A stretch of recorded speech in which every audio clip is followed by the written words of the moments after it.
The majority of these doses have been administered by hospitals, local health departments, and federal long-term care providers. Ryan Callow says trends show cases of the virus have dropped for the past 6 weeks, but the latest data shows an inflow coming soon. Turn your volume down. In nursing homes and Is your phone on? facilities. It's not connected to my Okay. phone, but my internet is. Okay. Are you in there? Oh, you're in here. Hey. I just muted my whole computer. Okay, I have here gas and alpha gas. ALPHAGUEST. Guess and alpha gas. Got it. Try that. Gas, alpha gas. So it's not Okay, you're frozen. Oh yeah, so you can get in. That's why, because you're. There we go. That's the Mark Lee Van Camp and Robbins show, sir. There you go. Now you're live. Van Camp and Robbins, weeknights at 7 on 100.5 and 790 News Radio WSGW.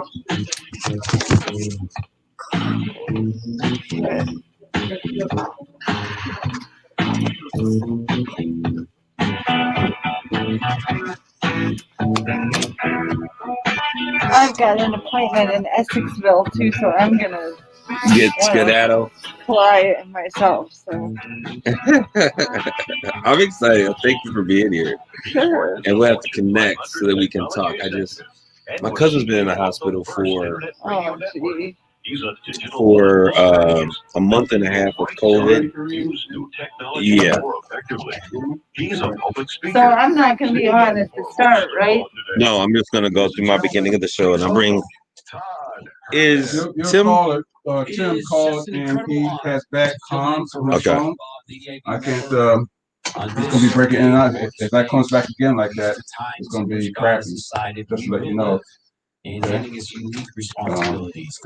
call, but I told him it's bad comms. I don't know, he said he wasn't driving, so I don't know what's going on with his phone.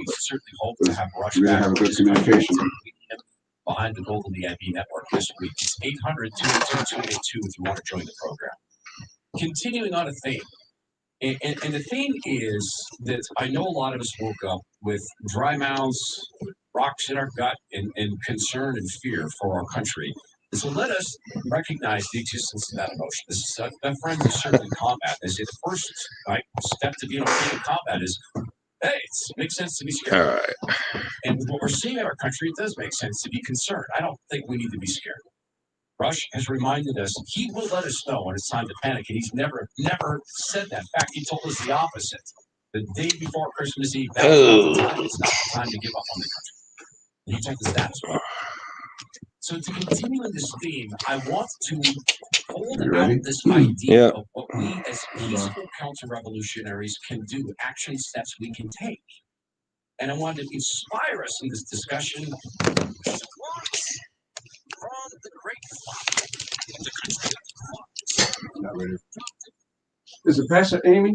Yes. Okay, can I call you Amy? Yeah. Okay, Yeah. okay, because I wasn't keep it sure what simple. you need me to do. I'll put your headphone on, and you're gonna be talking to this mic, okay? Just talk normally.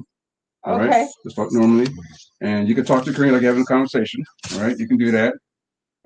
Make sure if you have any cell phones, don't turn the volume down or off, preferably. Yeah, I turned it off. All right. Your voice is too strong for this mic to be too close to you. You can't have that. Okay. So keep it right there. All right. This mic is going to be this way. So make sure I turn that one off. Actually, you're not on this mic. You're on this mic. Okay. So it should be good to go. There's the volume there. Headphones on. I'll do a audio check, and then we'll see if we can start rolling. Okay. I'm hearing other stuff. I know you are. Yeah. Stand by. Okay. Be patient. He'll get us.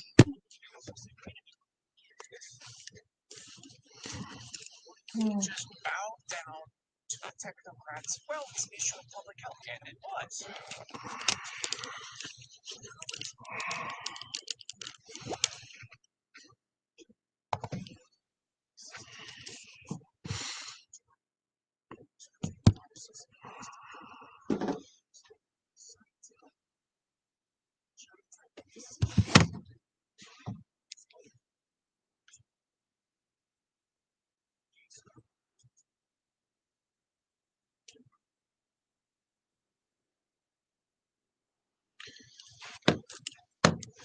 You should hear nothing right now.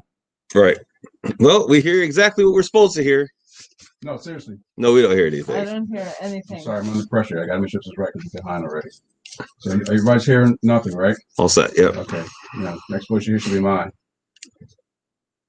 Test 1, 2, 3. Test 1, 2, 3. Yep. Talk to me in the microphones, please. First, you, Kareem. Test, test. This is Kareem Bowen. Okay, Kareem, take that microphone and push it toward, bring it towards you. There you go. Okay. Test, test. This is Kareem Bowen. I hear me. Do it again. Test, test. This is Kareem Bring Bowen. it closer to you. There you go. Okay, try now. Mic check. Mic check. 1, 2, 1, 2. Okay, Amy. Mic check, mic check. No, just speak normally like you were having a conversation. Okay, this is Pastor Amy. What's my name, Amy? What's your name? Yes. What's my name? Rob. Rob. I'm sorry. And Kareem, I know. I'm just teasing you. I'm known as Rob Father on the other station, so Okay, Rob Father is fine. Okay. cool. I knew you'd forget. I just thought I'd tease you. I'm Get you smile. sorry. Okay. No, I'm trying to make you feel comfortable in here. I'm trying to make you feel comfortable.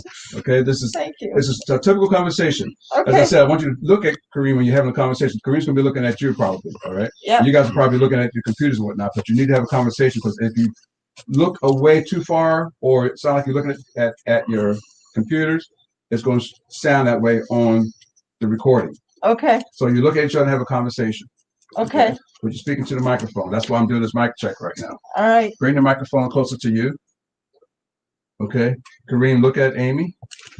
And Hi, Amy. ask her what Hi, ask Kareem. her how old she is. Uh. Amy, ask her how I'm old she is. 47.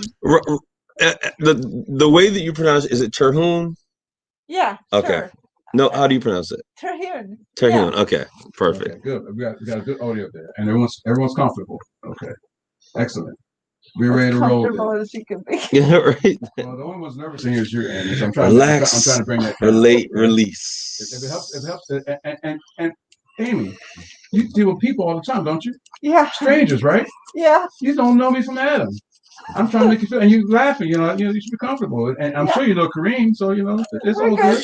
good. We just met. We just met. Yeah, we just met. So it's like two people on the first date. Oh, there we go. Okay. Now things come to pass. Okay. If you're ready, Kareem, we're gonna roll in about 1 minute. I think I'm ready to go. I'm ready. All right. Put my time in here. I know you gotta go, so we try to do this quick and in a hurry. And we're waiting for your friend to call. I want him to call before we go in the air. But it looks like he's not calling yet. I'll have him call. Because he's probably gonna wait till the quarter after. I'll just tell him to call now. Yeah, call now. Yeah. That way I can check him too.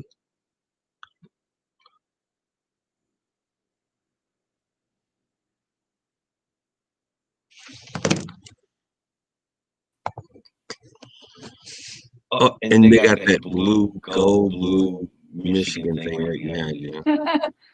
Hey guys, we're gonna get started in just a couple seconds here. Got a great show for you guys.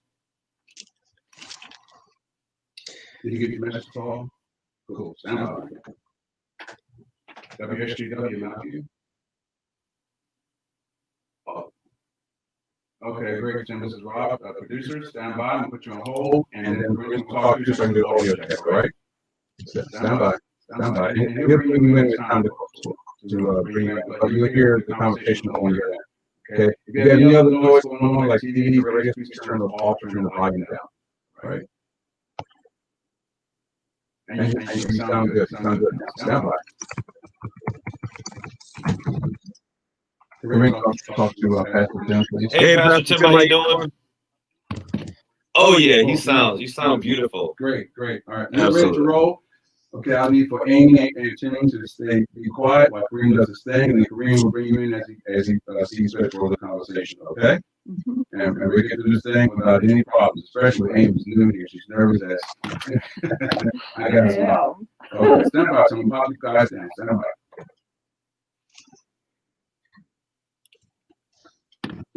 Let me know how the echoes are doing out there in social media land. If you're getting those or not, if I was able to just correct it or not, let me know.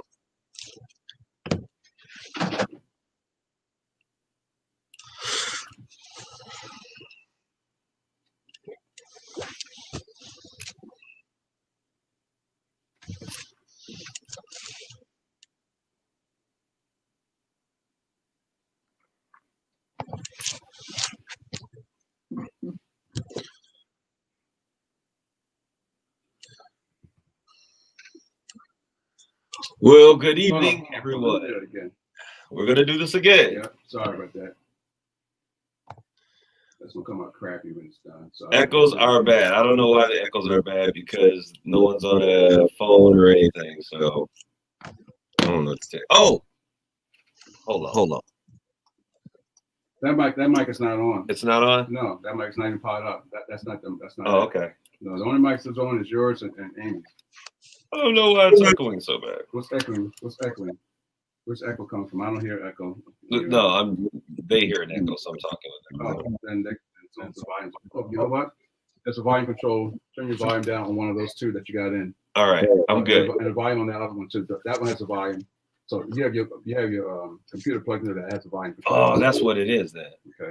Turn that down. Okay. Turn it. Adjust that accordingly. Echo gone. We're gone. Can you hear me still out there in social media? Yes. Yes. Let me Let me know. Can Can you hear me? Okay. Are we ready now? Yep, I'm Yep, ready. I'm ready. Okay.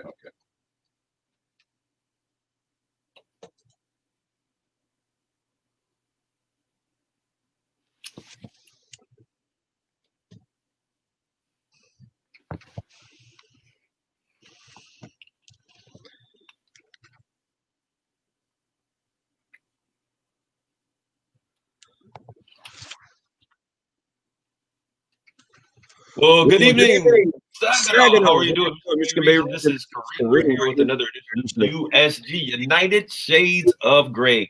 Conversations on race in America. We've got a great show planned out for you today. I have two amazing guests that are going to be with us today that we will introduce in just a very short second. Those of you who are out there, hey, get involved with the conversation. If you want to make your perspective known or you'd like to make a comment, by all means, give us a call at 989-776-6518.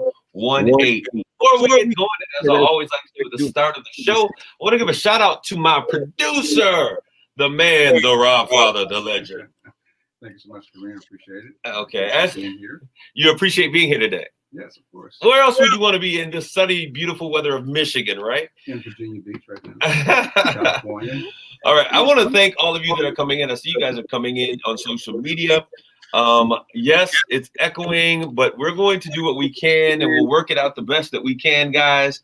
But all I can do is do the best that I can. So those of you that are listening to us on social media, we'll be doing some tweaks as we go. Okay, it's good now. All right, so I've made the proper adjustments. I thank you guys for giving me that in-time, immediate feedback. But I want to just say, first of all, welcome. It is really the first Wednesday. Is this our first Wednesday of the new year? All right, the first Wednesday of the new year. Those of you who are watching live, you'll hear this on Sunday in its re-record. But hey, I'm glad that we made it. I feel like the name of this year should be, hey, we crossed over, we made it into 2021. But there are some things that are going on. But hey, we're going to get ready to our conversation. But I don't want to talk about, first of all, what's hot off the press. As you all know, there is a huge Georgia Senate runoff election for those senator seats. 2 seats, which will determine the balance of power as it relates to our United States Senate. And this has been a doozy. As the numbers came in on last night, I was just kind of watching to see what would happen. And I was blown away, Rob, at the fact that Raphael Warnock, hands off, congratulations, Yes. has done an amazing job. He is now going to be the first African-American senator that is coming from the state of Georgia. He has an amazing history, a legacy as it relates to his father, being the pastor and building a church with the late Reverend Dr. Martin Luther King. And so he comes up, raised from the Georgia area, attending that same particular Baptist church, coming on the wings and the steps of his great father and those who, John Lewis. So it's amazing that he is doing this great feat. It is history in the making, and it's absolutely wonderful. He has been declared the victor over his incumbent Loeffler, and then also the other races. We have Ossoff John Office, who is currently in the lead. However, it's too close to call him. Purdue are neck and neck. It is absolutely. This is a race. This is where you get popcorn and you sit back and you want to watch all of the votes come in one by one. It has been truly an exciting display of what I consider one of the greatest pieces of our American democracy, and that's the power of the vote. Whether this is a referendum on Donald Trump or whether, these individuals have, just not campaigned in the way that was best for their campaign, that is where we are. And so the Democrats are poised to actually take control of not only the presidency, but also the House. And then also, if they win both of these seats here, they will have a 50-50 split with the vice president-elect Kamala Harris being the deciding factor. So that would mean that they would have control in the Senate as well. We have control of the House of Representatives already because House of Representatives already because Nancy Pelosi was just reelected for. Absolutely. So it's House and Senate, and we go all three now. I am of the government. I'm of the belief that I like to see some good governmental balance. But I think that a lot of this has to do with what's going on. I don't know if those of you are listening, but our systems, norms, and our government and the things that we have that we consider a great part of our nation are very important. I love the red, the white, and the blue. I love the United States of America. And you guys are sitting there like, who's that lady? Amy, Pastor Amy, why don't you say hello to them? Because those are watching social media probably like, who is this masked woman? Pastor Amy, why don't you say hello and just give them a quick shout out here at United Shades of Gray. My name is Amy Terhune. I am the pastor at First United Methodist Church in Saginaw on Gratiot Road, just east of Center. I've been there about 4 years now, and this is the first time I've ever been on the radio. So She's doing quite well. She says, I've never done this before. But we're going to get into a conversation that I think is going to be really great, because one of the issues that I said that I wanted to make sure we did take a look at as we were talking about racism, systemic racism, and the things that were going on in 2020 were the issues of religion and how there is such a disconnect, I think, sometimes in the household of faith, and some things that were shown in 2020 that really need to have a conversation about so that we can find out where we're going. And I so thank this wonderful pastor, along with Pastor Tim, who you'll meet in a short second, for being a part of this conversation. Okay, now, in addition to this, I don't know what's going on, but I feel like I'm living in the Twilight Zone, Rob. We have, and I won't call them Republicans, the Trumplicans are because they've separated from the Republican Party, are now demonstrating, and they were saying upwards of 30,000 people are a part of this rally that's taking place that Donald Trump is going to be speaking at. Police, National Guard are all there. And this is because they want to overturn this election. And I've never seen anything that is so anti-American. Anti-patriotic. We want to be patriots, and we want to say that people are patriotic. But this, the power of the vote is something that so many people died for the right to be able to vote. And so I just want to see people's votes honored in the best way possible. But I just pray, and my prayer is for all of those officers, for all of those individuals that are out there, just for safety. If they want to protest, I think that is one of the things that we have, one of the rights that we have as American citizens as well. But I want to make sure that we do so that nobody is hurt and that everybody is safe, and that we can, express how we feel and move forward in safety. Also in the news, these COVID vaccinations, we were hoping to have about 40 million people back, 20 million people vaccinated by the end of the year. We're at 4.3 million. And so I'm hoping that somewhere in our federal government, because I think that the government as a whole, our entire government, every individual that's a part of this process, and I can't just name one individual, has to take some responsibility on the fact that we have vaccinations sitting on the shelves while we have individuals that are dying from COVID-19. And so I hope that we really begin to pull our things together and really begin. I think Americans are so resilient.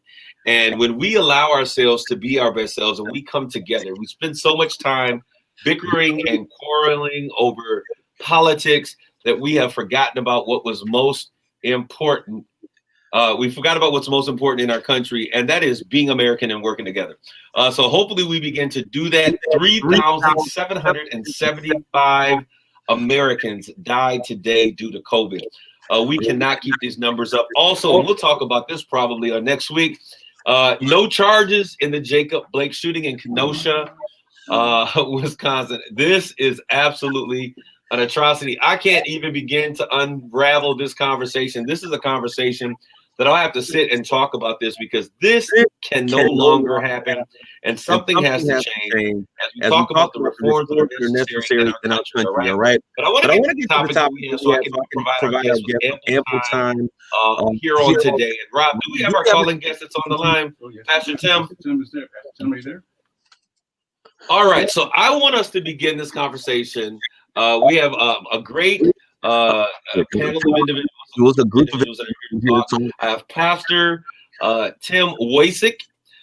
He is, and Tim, I did a little research, but he won the Golden Cob mic for his work at a Christian radio station.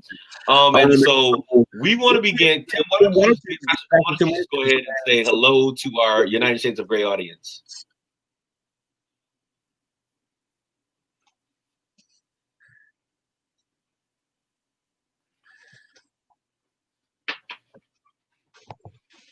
All right. So we're in here. We got Pastor K is who I am. For those of you who are listening, I am a pastor. I'm Pastor K. We have Pastor Amy and Pastor Tim, and we're going to have attempt to have a very good conversation. We're going to do it because I believe that these guys. I want to thank you guys for coming. There have been so many times I've wanted to have conversations such as this, and it's hard to get people to talk about race, especially even in the household of faith. So, but I think that we can change anything that we're willing to have a conversation about. All right, so I want to just begin just by casting, I guess, some imagery around what we're doing. In 2020 was a year for the record books, and I'm not just talking about COVID, but what COVID allowed us to see. We started out the year, January, with the expectations that this would be a year, 2020, clear vision, things would be great. And by the end of February, at the end of March, we began to see this amazing virus that hit our country, COVID-19, which has really shaken us at the foundation. And we saw immediately some things that came to light, a pandemic that brought or shined a light on many of the disparities in healthcare. That pandemic then compounded with the death of George Floyd, which I think made the world stand still for a period of time. And it made us take a look at Black lives in America. And I won't say Black Lives Matter because I'm not purporting or pushing one particular, not that I stand with them. I stand for the fact that Black lives have value. So we see this pandemic compounded with the cries for social justice, with Floyd's murder coming in. And then also this new issue, it's not new, but for a global conversation of police reform. How do we deal with this? There's a whole bunch of cries for police reform, and there's police, defund the police. All of these things are going on, and I need to ask you guys, and I want to ask you first, Pastor, how did you cope with the issues of 2020? How did I cope with a lot of What prayer? did you do to make it through? A lot of prayer and a lot of ice cream. I don't. Yeah, it has been a difficult year. It's been a year.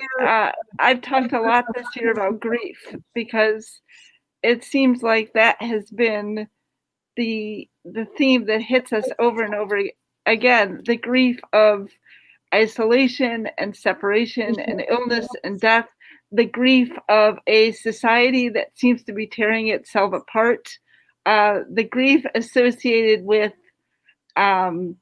division and polarization, particularly around the election. I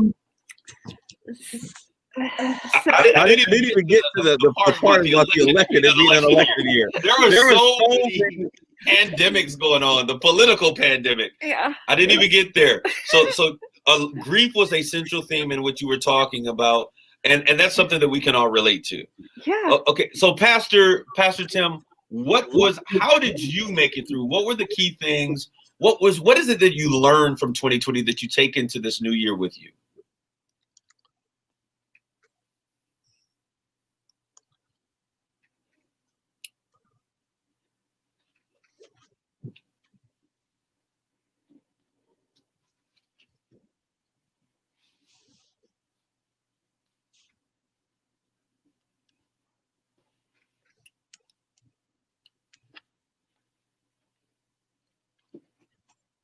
Mhm.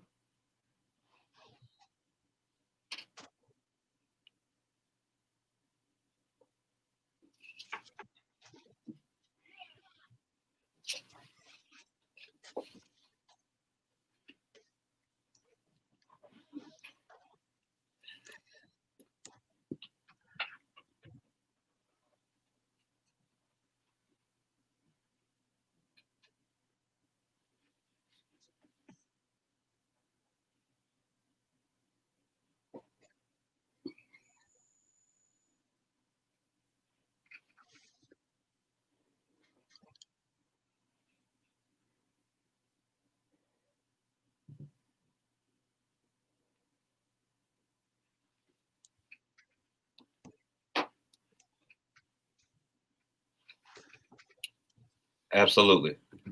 Yeah.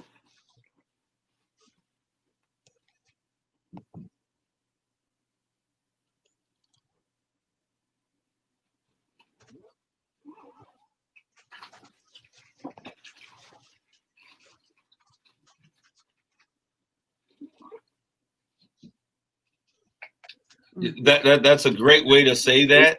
It's funny that you were saying that we were talking a little bit earlier today. You were talking about, yeah, I've been forced to learn Zoom.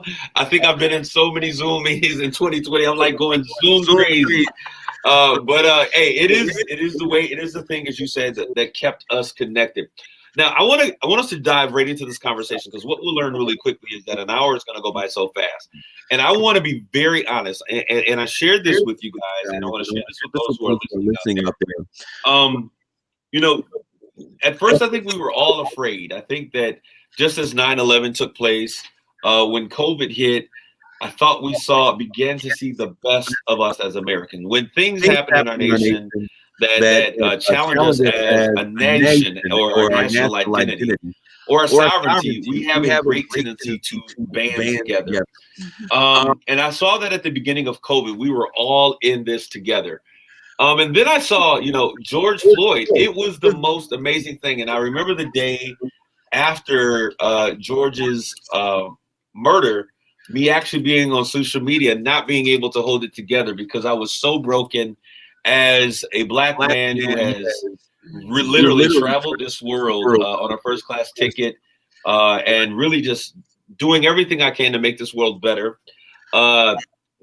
Being able to see George and being able to relate to George and understanding that I am George. Now, what's interesting about George Floyd is that many people just want to, kind of categorize him as a thug, deadbeat dad. But George Floyd's best friend is one of my friends, Steve Jackson, who's a former NBA player. I never talked about that. And so, I met Steve during our time with the Warriors when they were playing with the Warriors. And Steve is a great guy doing great things in the community. And it just brought me to tears. And I was waiting for an opportunity. I had some very close friends that reached out to me and said, hey, we don't know what to do. We can't imagine what you're going through, what this means. But this is what we're going to do. And whatever you're going to do, we want to support you financially. I did a march in the community. It was all Black men. And they came and they marched with us. It was the most amazing thing, because I grew up in a very diverse community. But I'll tell you, I was very upset, and I was initially hurt, and then that hurt turned into anger, because I did not hear from any of the white pastors that, we had stood in prayer groups, and we have a monthly prayer session where all the white pastors and Black pastors and pastors in the city come together and we pray. I had done, 3 or 4 years ago, a citywide revival where there were 40, almost 50 churches that were a part of this. Whatever walk of faith you were, as long as you were a Christian and you believed in the bloodstained banner of Christ, we came together and we had this amazing revival.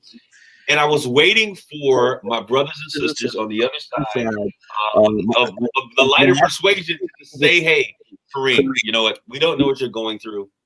We love you. We'll feel free. And it never happened. And so I waited. And as that happened, over time, I just began to say, well, what's going on? And then there became this entire thing. Are we for the police or against the police? I come from policing and military, so I always back the police. But I do believe that there are some things that need to be changed. And it seemed as though, especially evangelical, our white evangelical brothers, sided with anything that number 45 said. And many of this was demeaning to Black men in our community. And I struggled with that. So I want to have a conversation. I wanted to make sure I made that clear, because what I want to have a conversation about is, I can't say that nobody was doing anything, because I got reports that, hey, this pastor, this is how I contacted or was made aware of you guys, because people were saying, hey, they had this amazing service today. They had this conversation today. And Pastor Tim, I was told that you are the social justice warrior. So I want to begin this conversation by allowing you all to express, you know, to those that are listening, where were you and what were the thoughts and what were the things that were going on in your world as we saw this civil unrest take place with George Floyd and his what I consider a senseless murder. And I guess whoever would like to go first, I'll allow you guys to go ahead and let's begin to tackle this conversation.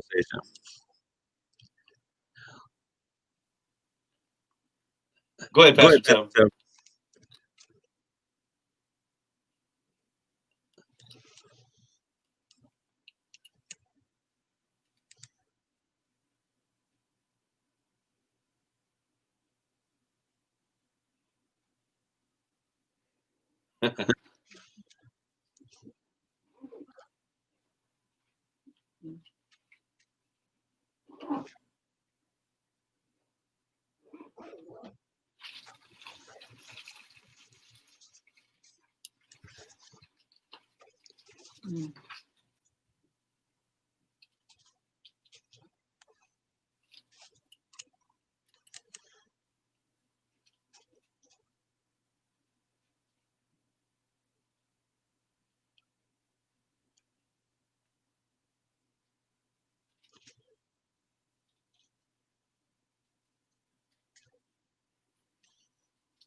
Wow.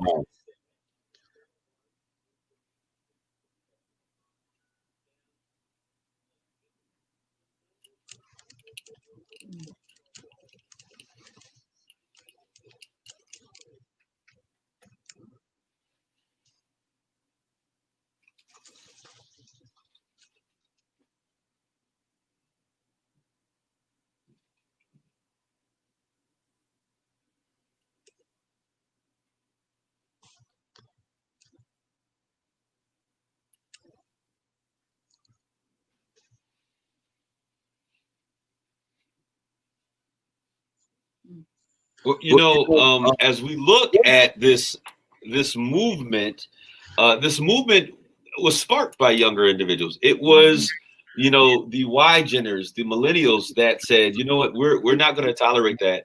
Why do you think there was so much passion with this younger generation, and largely young white men and women? Why do you think there was so much passion in their desire to see and to the outcry for social justice as it relates to this George Floyd? And I'm going to ask you that question, Pastor Amy.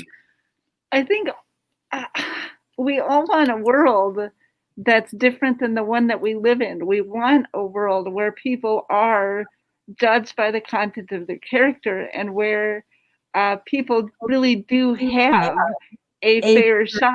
And our younger generation in particular, but not exclusively them, are coming to realize that the deck has been stacked against the African American community for a long time, that our history, of slavery, of redlining, of the civil rights movement of the 60s have over time exposed the reality that we don't all start from the same place, that things are fundamentally off.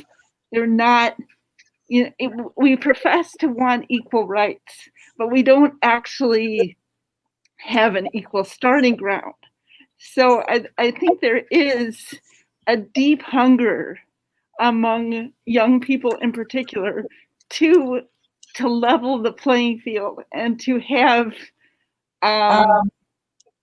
equity, and not just equality, but true equity of resources and opportunity. I think you said something that was so powerful. I think it's important for us to realize, as I meet with corporate entities, and we talk about, I've had a lot of CEOs and presidents that reach out to me because I do, cultural competency. We talk about social bias, and they've asked the question, well, can you help us? Can we do some training? And I was like, well, what is the reason you want to do this? So my number one question is always, why do you want to do training on cultural competency or social bias? And then, they get that answer. Then my next question is, what are you willing to give up in order to accomplish diversity? And I say this a million times and I'll say it again. We often look at diversity as bringing, blacks, whites, a woman, you got to have your one woman and, whatever in the crowd. And we put them in a room and say, listen, we believe in diversity. And we come up with a diversity statement, which every corporation across America was doing, and churches were making these statements. But the reality of the situation is that what we've done is we say that we want equality, but it's impossible to have equality without equity. Exactly. And so we have to have equity and inclusion, inclusion first, then equity. Everyone's mic has to work once they get to the table at the same volume.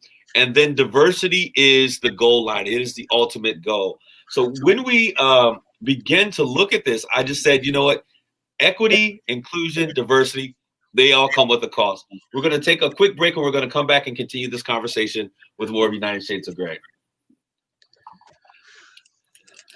Such a powerful statement. And we're going to come in when we come back on the other side of that. I want to ask you the question about equity and as it relates to religion, since we have pastors here. Do we see religion as a system where we have some inherent issues here as it relates to systemic racism? And what are we able to do as it relates to pastors to build an equitable system where we can all be, to share in this and grow as people of faith and begin to build some of those bridges toward equity and inclusion, ultimately diversity? Okay, so I'm going to ask that question when we come back. Okay. Tim, thank you. I appreciate you guys. We're going to take just a couple seconds here so Rob can cue us up for this next half. Those of you who are out there, if you have questions, by all means, tag them in here. Once again, if you want to give us a call, feel free to do that. You can do so by calling us at 989-776-6518.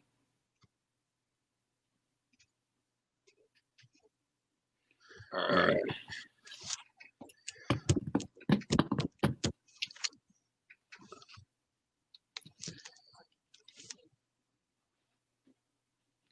When I look at you, it looks like I'm looking away from you. Oh, because of your character. Yeah. It's like you're looking that weird. way. Yeah.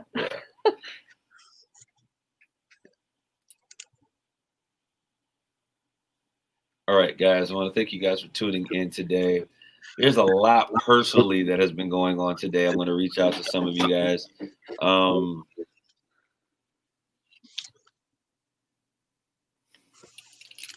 How much time we got, Rob? It's on, Matt. Just okay. What's going on? I'm at the station. I had to do my show today. I'm actually live on the air. What's that? Pastor Tim, are you still there? Pastor Tim, are you still there? What'd you say? No, he's Pastor Tim, are you still there? as what? Okay, stand by, please. We're going to be back in about a minute. Stand by. What'd you say, Jeff?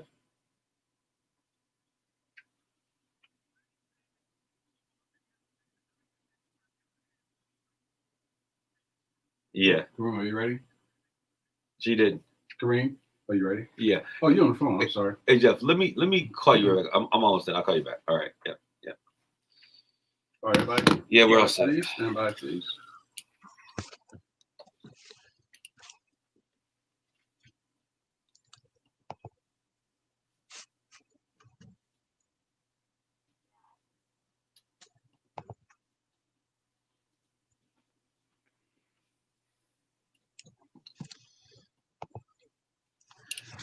We're back with more United Shades of Gray. This is Kareem Ball, and I want to encourage those who are watching us via social I media. didn't even stop the recording. My bad.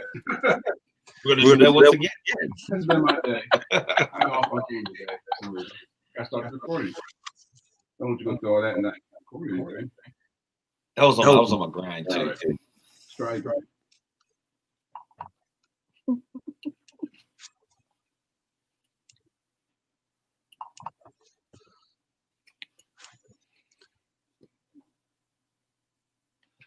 All right, we're back with more United Shades of Gray. This is Kareem Bowen, your host, and we're going to continue our conversation. I have with me in the studio Pastor Amy, who is the pastor at First United Methodist Church over on Gratiot.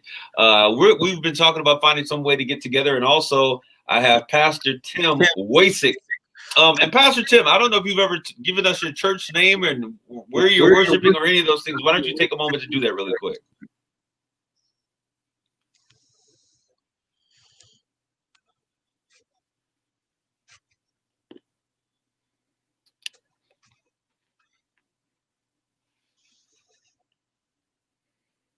Okay, yeah, just neighbors just to our south. Okay, before we went to break, Pastor Amy, you brought up the concept or the conversation about equality versus equity. I want you to share with them, in your own words, what do you see being the difference between equality and equity? Oh, I think equity has to do with you can make things equal right now. Equity is a longer stretch. It has to do not only with right now, but from where you come and where you're headed. And it has to do with opportunity and education and all kinds of other things that play into what make things fair, or what make things. I mean, the goal, right, is the kingdom of God. The goal is to create a world where the kingdom of God is manifest among us. That's the way I kind of think about it. So for me, equity is about, what is it that God wants this world to look like? I think that's great. One of the things that I often say is that inclusion means, if we're going to use a sports analogy, inclusion means that everyone gets to run track. We're not going to discriminate on who gets on the track. Everyone gets to run track. That's inclusion. Equality means that we all get to run a 100-yard dash. It's all 100 meters for everybody. Equity means that everybody that's on the track that's going to run has access to the top of the line shoe. Everyone has equity to practice facilities. Everyone has access to a coach who is schooled in that particular thing. And instead of allowing some people to have the benefit of the best shoes, the best workout equipment, and then having to catch up or to work harder to get across the line for those who are disadvantaged and not being able to have those things. Right. So I want to thank you for that. Okay, Pastor Tim, as I look at this, when I look at classically, Christianity classically, from a classical perspective, and we look at it from a perspective of really religion being a tool. And in African American communities, you'll hear this with a lot of young African Americans. You know, religion has been the tool that they use to keep slaves in check. You know, using passages of scripture where we say, hey, you know, the slave should always obey the master. Not take it into the respect of what we're talking, but using that as a tool to continue a domination of the black race. When we think about that and we look at our Sundays, the most divided times on the planet when it comes to racial divisions, how do you think we can begin to have a conversation, or what can we begin to do to change the complexion of these types of things? And why should blacks in America want to remain Christians? Why should they want to remain Christians when we look at the atrocities that the Christian faith has brought to the doorsteps of African Americans?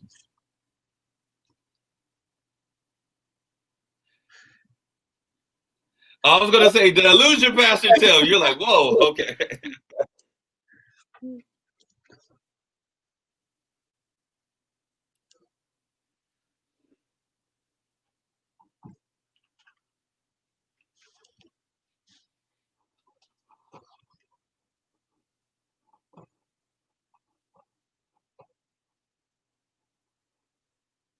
Yep.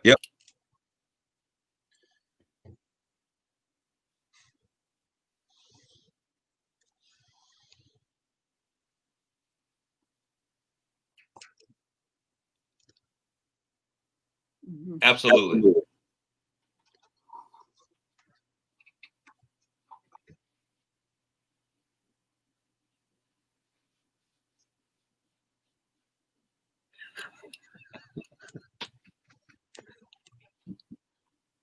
That's right.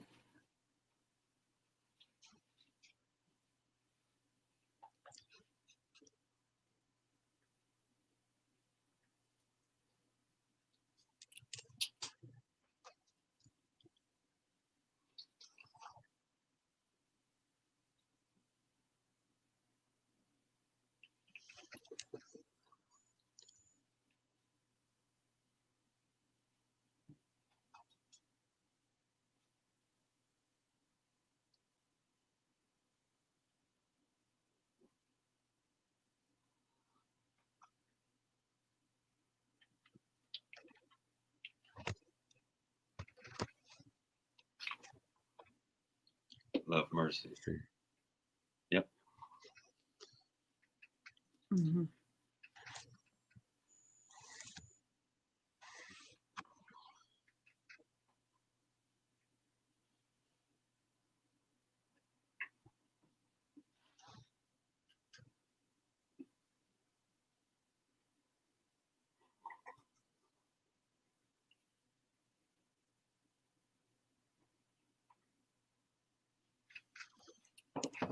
Mm-hmm.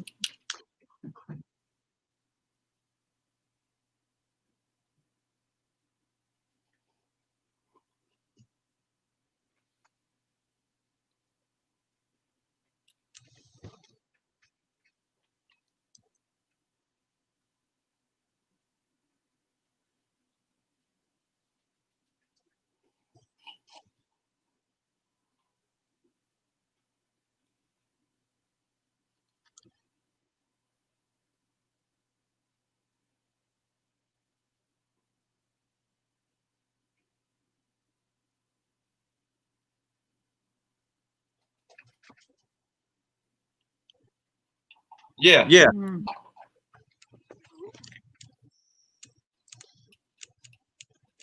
Right.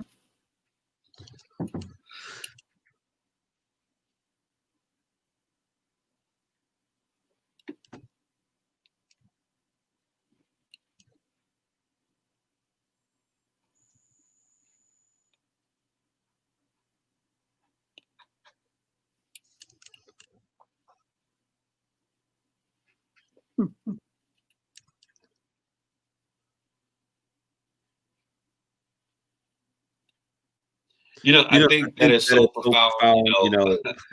What you're saying, if you see something, do something. If you see something, say something. But you see something, do something. And I wanna, I guess, prod or take this conversation just a little bit further. As an African American man, as a black man, as a pastor, as a business owner in the community, but let's keep this to people of faith. It's difficult for me, and I'm going to be very transparent and honest. It's difficult for me to align myself with someone. Even in my faith, I struggle with this. I mean, in the natural man, I struggle in my faith to align myself with individuals who can align themselves with someone who is unwilling to denounce racism or hatred of any kind. It would, and I struggled for a long time. I guess, and I know that all white people are not alike, just as all black men are not alike. And the response that you give as a pastor, you're not speaking for all white America, but I need some help to understand. And I don't know where you guys are at, politically. I don't even want to bring that into the conversation. But I do want to ask the question, how can we align with someone? We're people of faith. I think that's the strongest bond, the spiritual bond. But how can we align with individuals who won't say that Black Lives Matter or Black lives have value? Or who won't say, I denounce racism and I denounce these groups that are hatred, but would say, there are fine people on both sides of this. How, or have you heard, maybe your white counterparts be able to explain their ability to support that system, and in many instances, to me, turn their back on the fact that we are spiritual brothers, because I can't support someone who cannot support me as a black man, if that makes sense. So have you had these conversations in your circle? How do we begin to deal with those kinds of issues? And I'll tell you, for me personally, it's a struggle. I'm open to new relationships and new understandings, and just really having that conversation. But that is a struggle for me as a man, as a black man, and as a black pastor. Just double up on that. So the black man sitting here and listen to that, I feel the same way. So we're not representing all black men, but because we happen to be black men, we can help them feel the same way. So I agree with you. Yeah, so the thing isn't that I'm an angry black man. People, you're radical. No, that's not it. And I don't want people to run away from this conversation. But I think I want to make sure that white America understands that hurts me as a black pastor. Absolutely. To my fellow brother, I will sit you're my friend when you will ride in the trenches for me. You're my friend when you will stand in the gap on my behalf. It's like what you said, Pastor Tim, when you're willing to do something when you see me hurting. Have you had these conversations in your circle? Has this arisen? Is this even something that we are aware of, that you guys are aware of? Yes.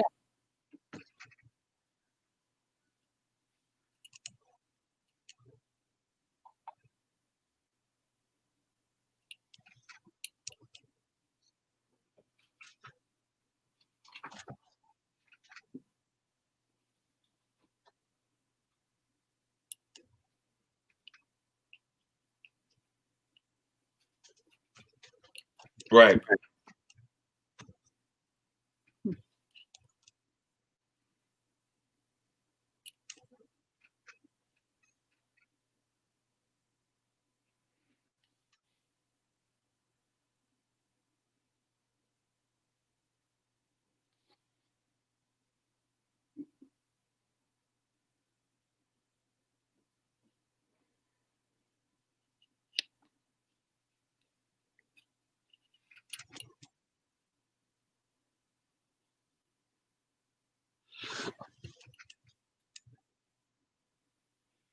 Okay, Pastor Tim, can I interject really quick? Pastor, can I interject really quick? And I hate to cut you off. That's something that I want to ask the next question. Can you imagine you feeling that way? And I could imagine you probably like, I really don't want to be, we can be friends, but we're not going to be friends. can you imagine, if you are able to, in this moment, put yourselves in the place of, in my situation, being in that same situation, and having someone rationale, come to that type of a rationale, where do you think, how you can imagine how you feel as a white pastor who has an empathetic nature towards blacks in this particular situation? Can you imagine what a black man must feel like in that particular situation?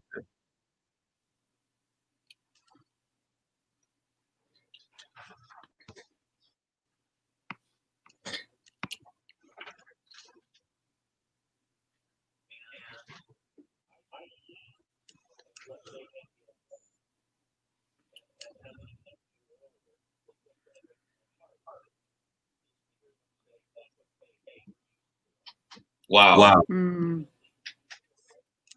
Mm-mm.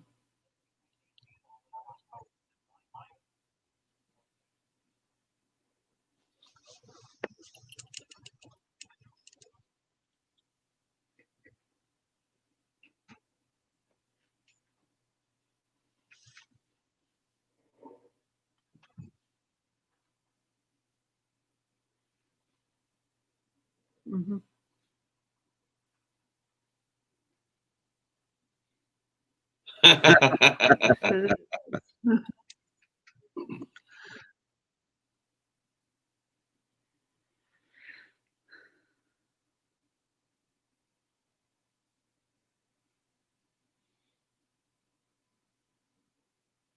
Yeah.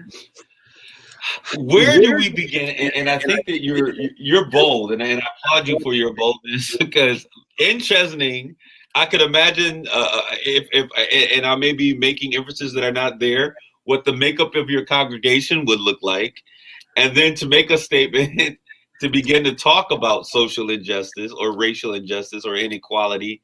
That's a bold statement. How do we begin to take this conversation to the next level? How do we begin to engage other individuals and challenge their perspectives, especially people of faith, to begin to understand there are issues in our religious systems, and they are in need for change? Where do we begin that conversation? Where do you think, Pastor Amy?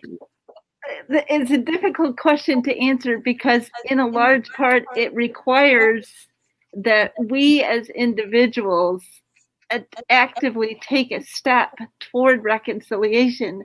And there are so many of us that would just rather go with the flow and, just do things as we've always done them. And in order to really make change, we have to change our own routines. We have to actively seek out conversation and experiences that are beyond our own little bubble, which is part of the reason that I also got involved in the Ezekiel Project, was in order to meet people who were outside of the United Methodist bubble, outside of my little safe, comfortable white middle class bubble, because I need to get out of that. I really, it's not enough to watch the news. I need relationships. And so, to really make this happen, we do need to start forging relationships and being intentional about that. We need to talk about education. As a church, we need to talk about the way that we do mission, because all too often mission is about treating symptoms, and people are much more likely to give food or money to help somebody than they are to talk about why somebody is poor in the first place. Absolutely. And so to have conversation about issues of justice rather than just mission, and to begin to link justice and mission together, as I'm trying to think of the word I'm looking for, that they've been separate for too long. Absolutely. And justice and mission really are brothers. I mean, they are two sides of the same thing. You're talking, speak of missions. I want to first of all say that both of you have talked about missions in a local perspective. Right. It's so interesting because when we think of missions, and it's funny because I see that so many times my white counterparts sending hundreds of thousands of dollars or millions of dollars to, Bosnia or to the Ukraine or to Africa. And I'm like going, have you driven around the neighborhood? Have you gone out your neighborhood to maybe the east side and taken a look? When we think of missions, in most Black communities, missions are outside the front doors. Missions are in the neighborhoods and the communities from which our people are coming from. And so I think one of the things, it's good to hear the two of you talk about missions as a local issue, dealing with the issues that are in our front doors. I think what you said, it all starts with the individual, and then it all starts at home. The individual must see that there's some things that I need to change, but it is necessary for me to begin that change at home. What are the things, Pastor Tim, you're raising or assisting in the raising process of, you use the term multicultural grandchildren. I like to use the term biracial. They're biracial children. I'm assuming they're biracial, Black and white young kids. What are the things that you are teaching them, and how have what you're teaching them impacted their lives in terms of their ability to function in a world that wants them to choose either being Black or white? How do you begin that conversation? What does that look like?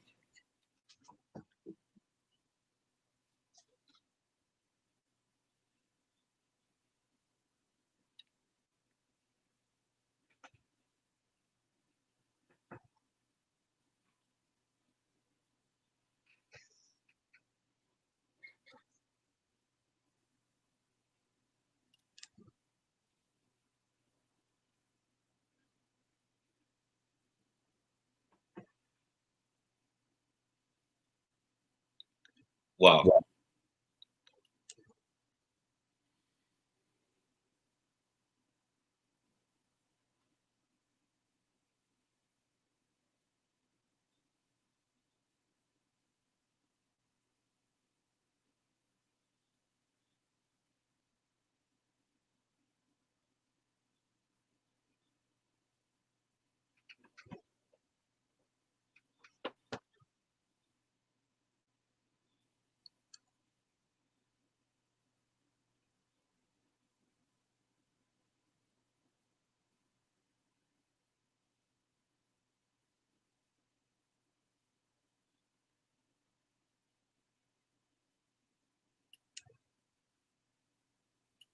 Wow.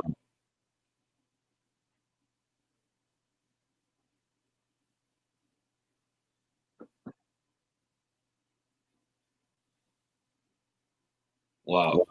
Wow.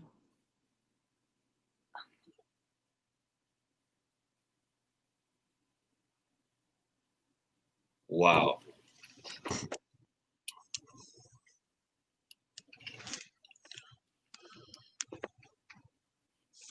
Mm.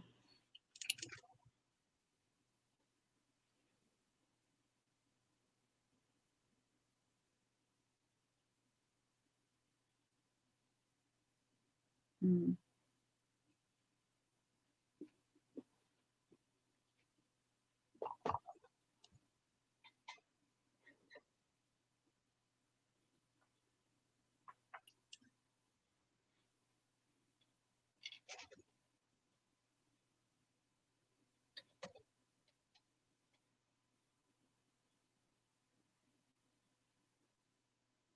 Yes.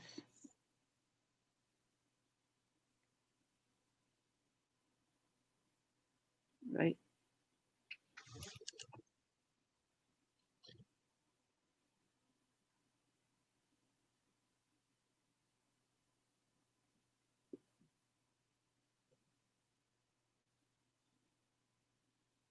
Wow. I certainly want to thank you for that perspective.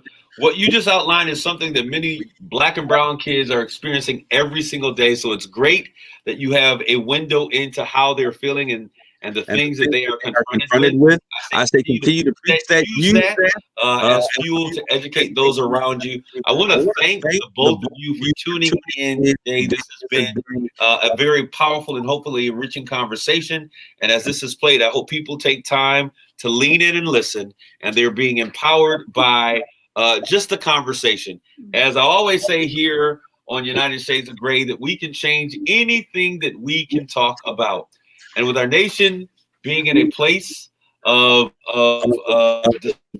being fractured on the borderline, we want to make sure that we do everything we can. I want to thank you, Pastor Amy and Pastor Tim. Both of you have been absolutely phenomenal. Come to our United Shades of Gray page. I'll put their information up so we can begin to continue this fellowship. And I'll bring you guys back for more conversation as we continue this conversation on race in America. You guys have an amazing day. Thank you for tuning in. Grace and peace.